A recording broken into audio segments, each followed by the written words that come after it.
We are going to the Fashion Awards. It's at the Royal Albert Hall. I think Charlie's going to win Emerging Men's. I think Matty's going to win Emerging Women's. I'm just having a light breakfast. I'm super nervous. I think initiatives like Fashionista are amazing. Without that, there'd be a lot of people who wouldn't be designing today. Lulu's such an amazing mentor, and I wouldn't be here without her. Strepsils and my Matalan socks. For me, Fashion East was where it all began. The platform that offers young designers is kind of invaluable kind of kickstarter to anyone's careers. I think a lot of it is what you can pull out of it yourself with that support. I like to see independent designers sort of band together.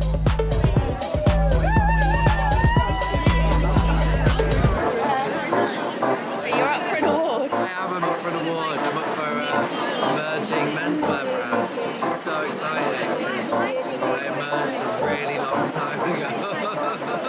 The British Emerging Talent Menswear of 2017 is... Fashionista is a non-profit project that looks after young designers that are between, say, coming out of college and setting up their own brand. People, when they walk into our office, are expecting this huge team, and it's like me, Tash, who's been with me for 7 years, and Raf, who joined a year ago. But it feels like she's always been here. She's like family already. It's literally us three. Helena comes in to help. Fashionista came about really organically, purely because I was friends with fashion designers. I was very aware of all their struggles and, you know, the need for things like someone to organise their show. It was that simple. It's like, you make the clothes and do the creative, and we will take care of all that other stuff. Fashionista is a group show, so all three designers show on the same runway. It's a collective. Usually a designer will show with us for a maximum of 3 seasons. Fashionista wouldn't have been happening without Topshop and Topman. Fashionista's been going for 17 years, so it had been going for 10 years before I even joined.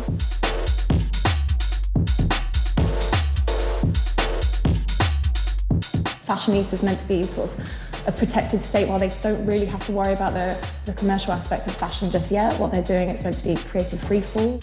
There was a definite difference to the way that they were set up and the intent behind them and the feeling behind them and why they existed, which I think is the key part of Fashionista. So it was first season Fashionista. We were upstairs in the brewery. It was a really brilliant space. And I was in the middle of Henry, who'd been doing his slogan T-shirts with Agnesteen, playing Guns N' Roses. Then Noki at the other side with drag queens, high heels, lo-fi garage music. That was the very beginning of my journey. We had like the giant kind of smashed wooden fences, which we lost a few minutes before the show, and there was a bit of a panic. We started with that kind of relaxed vibe because that's how we tried to do things around here as well. It all comes together with this like Fashionista hug.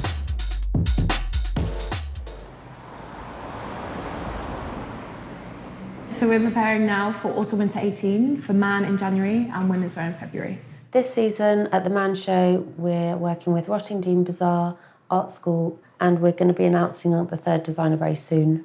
A bird whistler and a sandwich board to open the show. Okay. Rottingdean Bazaar have just sent a Hoover bag picture. Fashionista are really accommodating. Yeah, because we're just down here for months, and then we turn up like 2 days before and say, this is what we've been making.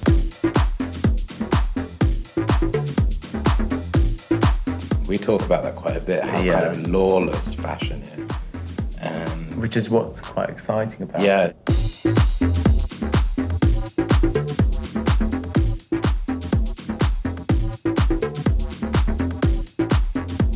We're scared to try and define ourselves too much. You're just doing different things in different contexts.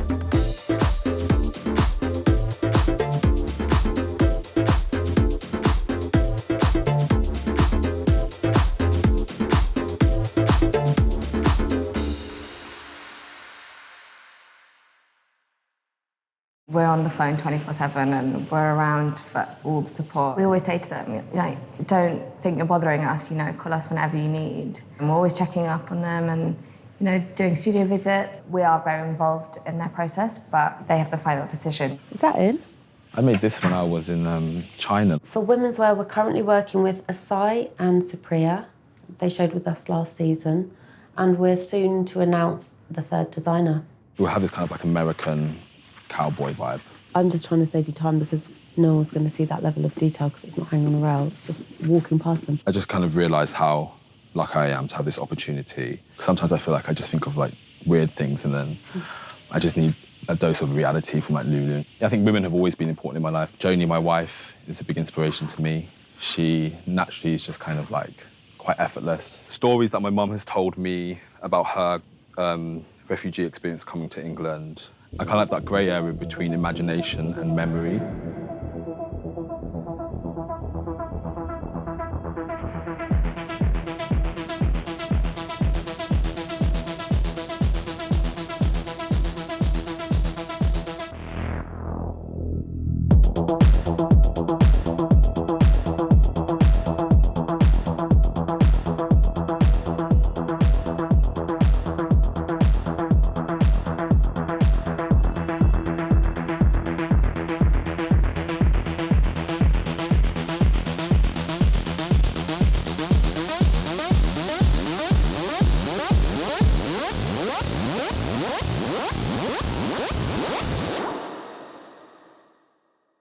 Lulu has been kind of one of my go-to phone calls when things are exciting, when things are scary. Yeah, I mean, they're friends, you know. I think it was after my graduate collection at St Martin's I met with Lulu, and she was really kind of excited and supportive. So it was really nice to just find someone in the industry that I could kind of relate to as a friend. I can't remember the first time I met Lulu, which is weird. I think maybe I thought she was, you know, this big famous person and this iconic fashion industry woman, and she was just very normal. I was always surprised because she ate Monster Munch for lunch.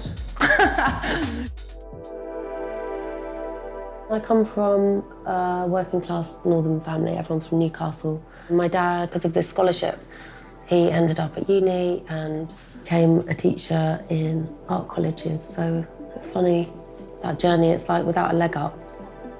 You know, who knows? And I'd like to think that Fashionista gives people their leg up.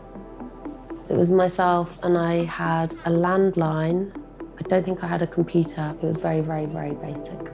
Our first few years were very much about bringing people east to the old Truman Brewery, which was still very uninhabited back then.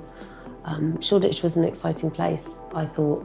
And there were lots of artists and music people that were tenants at Truman's. Tash was an intern for me, and I spotted that she was awesome straight away and was like, oh my God, I have to have her when she finishes college. And yeah, I mean, she runs the thing, doesn't she? She runs the goddamn thing. I work for her. It's mad how little money we've had over the years and how we just keep just hustling along. I do like a challenge and a gamble, and it's like last year when Selfridges said, hey, do you want to have a pop-up shop for 3 months? And we looked at the timings, and it meant that the store opened the day after the Man show. And Tash and everyone was like, fuck, are we going to do this? And I was like, yeah, it'll be fine. Rainbow, tell everyone what you want to be when you grow up. A prince. I wish I was the queen. It's very much gut feeling and go with it. If it feels right, I'll say yes and then work it out how we actually are going to, you know, do it. Yeah, I'm always questioning. Like, but not so much why are we doing it, just like how, like, is this the best way forward with our limited resources? It's never why, because like the answer's there, you know, look at their work, it's just brilliant. It's like, I can't think of anything I'd like to do more. Often when people have graduated the scheme, we still are quite close friends and we still help them with bits and pieces that they need to do. Tonight, Matty is launching his Christmas tree for Hoi Polloi.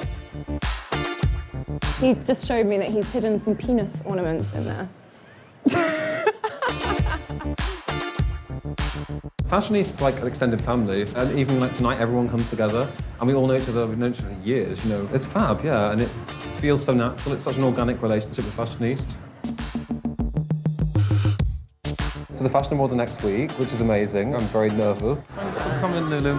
So nice to see you as always. See you before Christmas, I'm sure. See you Monday. What are you on about? The Fashion Awards? Oh, yeah. Oh my God.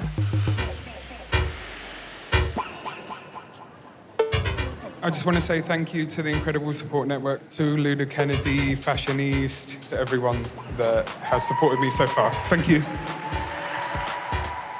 I remember when I was at college and I used to read on the Metro about the British Fashion Awards. I never thought that I'd even be there, let alone be awarded something. The British Emerging Talent Menswear 2017 is Charles Jeffrey.